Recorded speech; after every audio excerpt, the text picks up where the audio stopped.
বলে তাহলে আওয়ামী লীগের আমরা বলি আমরা রাজাকার। আপনি শুনেন, মব যদি বলেন আপনি জুলাই উদ্বুদ্ধনকে এই রক্তকে আপনি অপমানিত করতে চাচ্ছেন, তাহলে আমাকে ওখানে বলতে হবে না।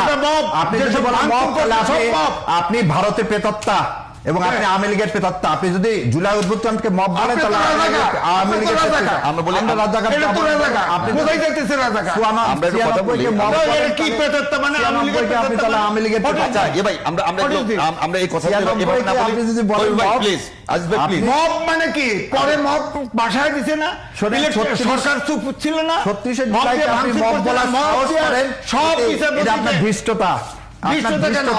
আপনি 36 জুলাইকে অবমাননা করতেছেন, আপনি অবমাননা করতেছেন মব বলে। কোথায় ছিলেন 26 জানুয়ারিতে? 26 জানুয়ারি আমি একমাত্র ব্যক্তি যে আওয়ামী লীগের ফার্স্ট 5 বছর থেকে 5 তারিখ পর্যন্ত আমি টকশো করে তাদের বিরোধিতা করছি এবং এই অভ্যুত্থানের পক্ষে ছিলাম। আজিজ ভাই, আমরা মনে হয় যে আমরা ব্যক্তিগত আক্রমণ না করি, আমরা একেবারে মব বলা যাবে না, এটা অবজেকশন দিচ্ছি। 36 আন্দোলনকে সারা বাংলাদেশে মব, এখনো মব না, এটা মব বললেন না।